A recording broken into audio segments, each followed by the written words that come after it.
Assalamualaikum warahmatullahi wabarakatuh. Perkenalkan, nama saya Lutfi Hairunisa. Hari ini saya akan mempresentasikan terkait UAS Manajemen Operasional.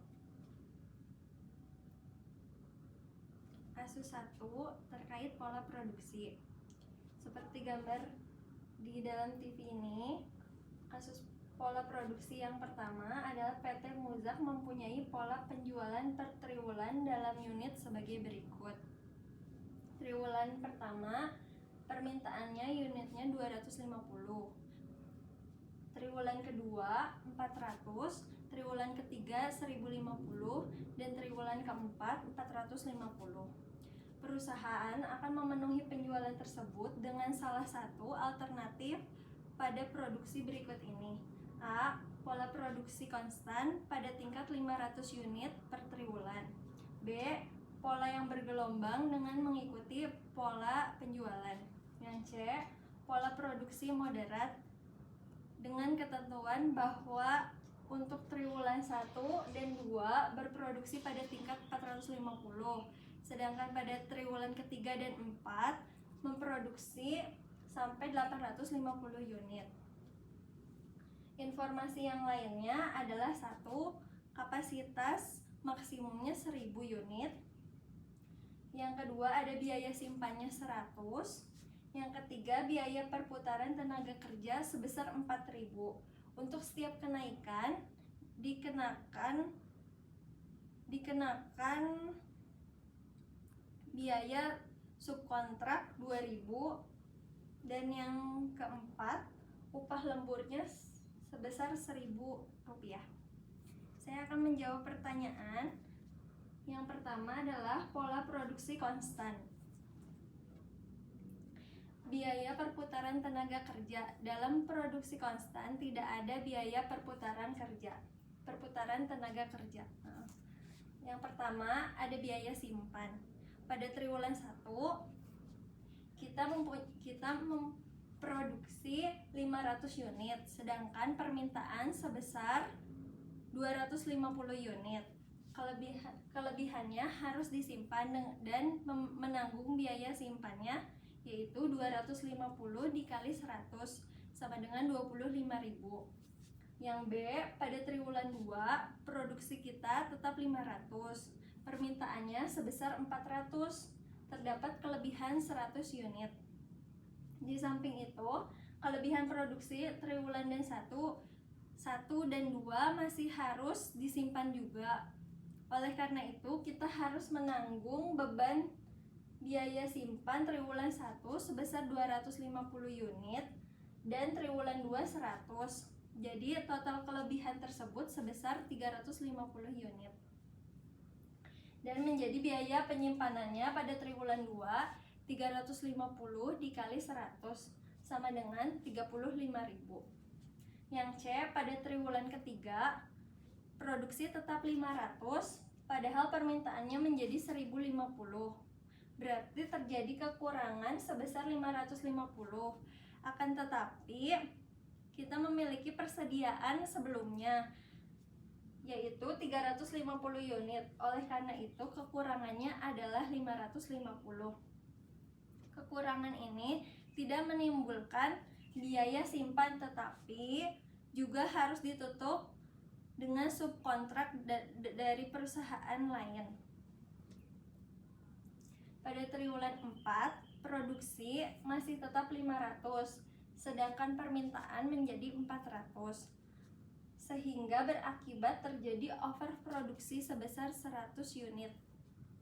Berarti kita harus menanggung beban simpan 100 dikali 100 sama dengan 10.000.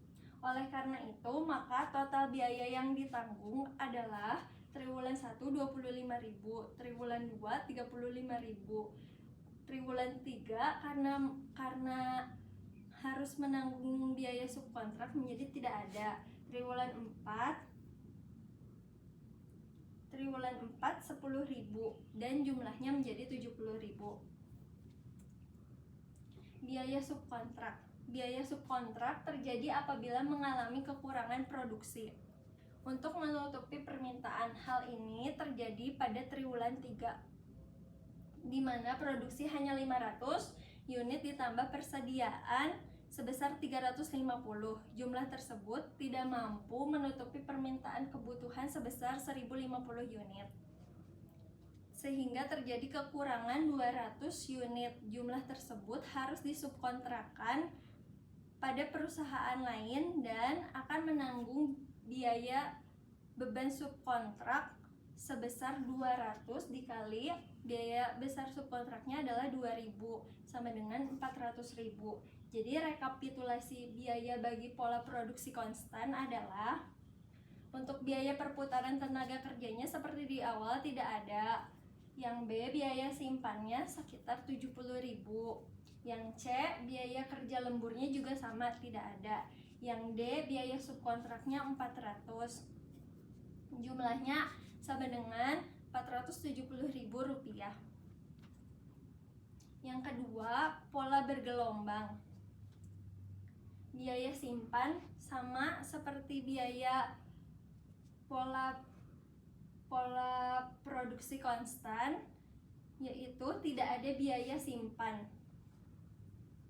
Biaya perputaran tenaga kerja yang A, yang dari triwulan 1 ke triwulan 2 terdapat kenaikan produksi sebesar 150 unit atau dari 250 menjadi 400 unit.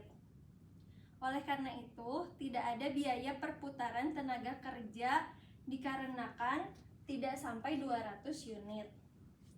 Dari triwulan 2 ke triwulan 3 terdapat kenaikan unit sebesar 550 atau 450 unit menjadi 1050.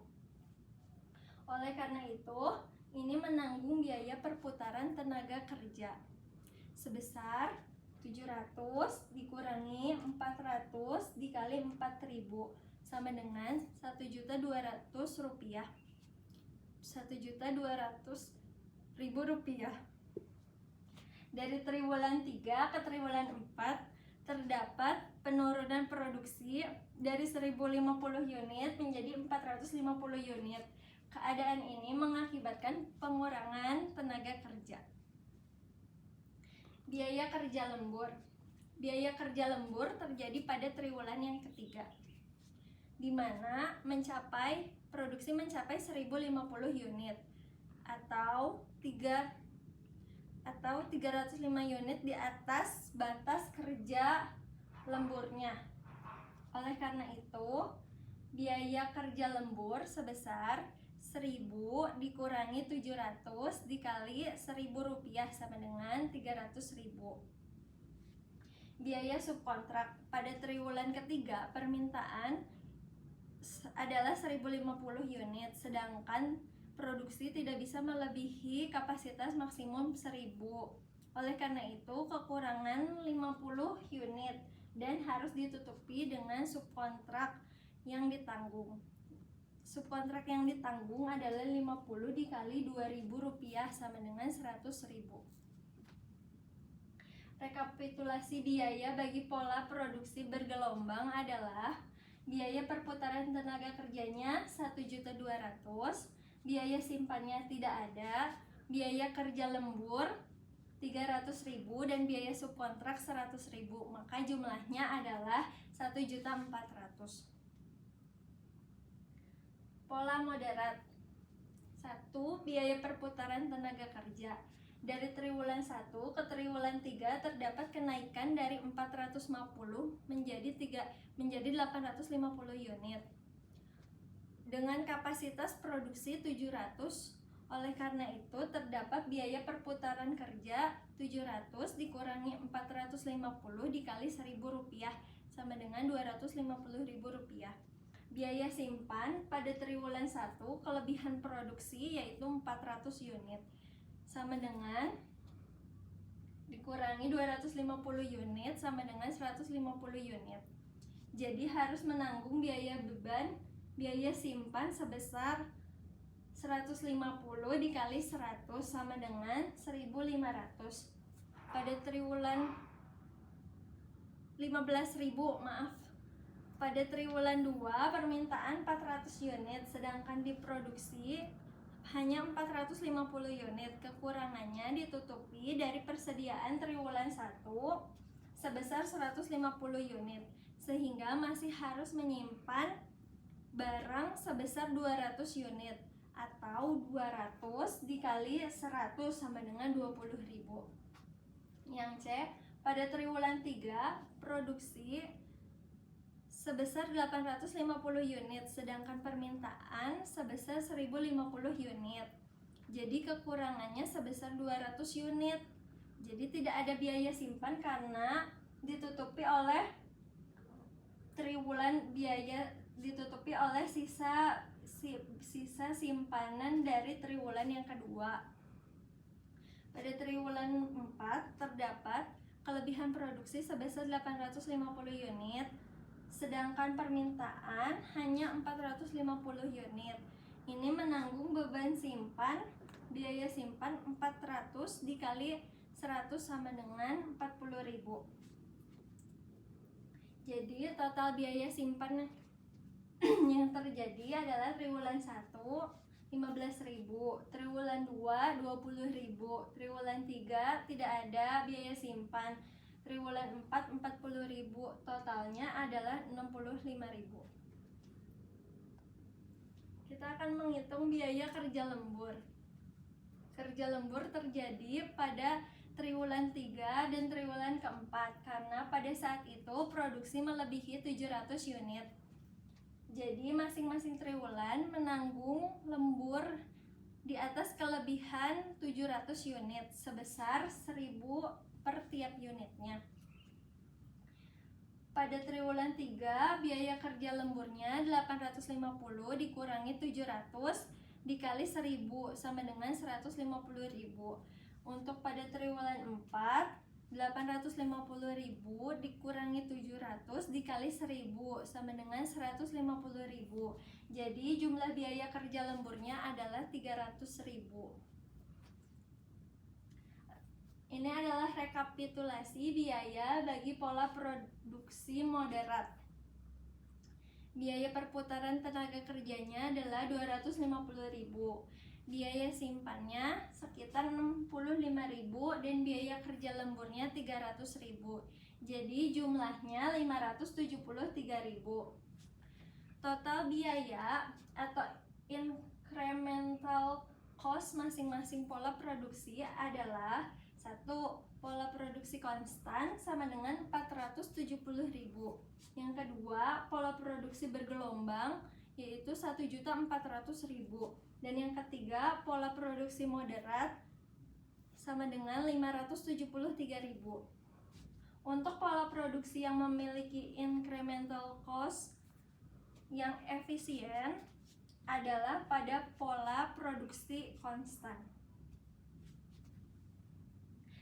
Ini adalah kasus 2, yaitu terkait manajemen proyek. Perkiraan waktu untuk proyek pembuatan lini produksi pada sebuah pabrik elektronik di Tangerang adalah sebagai berikut.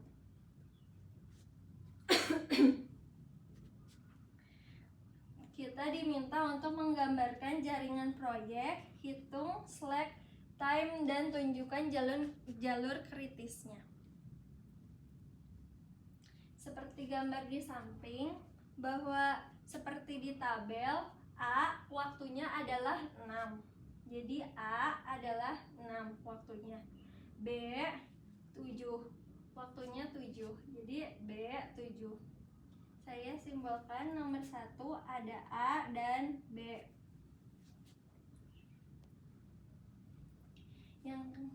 Yang ketiga ada C, waktunya 5, pendahulunya A. Berarti C waktu 5 sejajar dengan A karena pendahulunya adalah A. Yang D ada 6, pendahulunya B dan C. Jadi D ada di sini 6, pendahulunya A dan B. Yang E sama, tapi waktunya 5, pendahulunya B dan C. Yang E ini pendahulunya B dan C. Yang F waktunya 8, pendahulunya D. Yang F waktunya 8 dan pendahulunya adalah D. Yang G waktunya 4 dan pendahulunya EF. G 4, pendahulunya E dan F. Slack time dan jaringan kritis. Slack time-nya untuk A, C, E, dan G.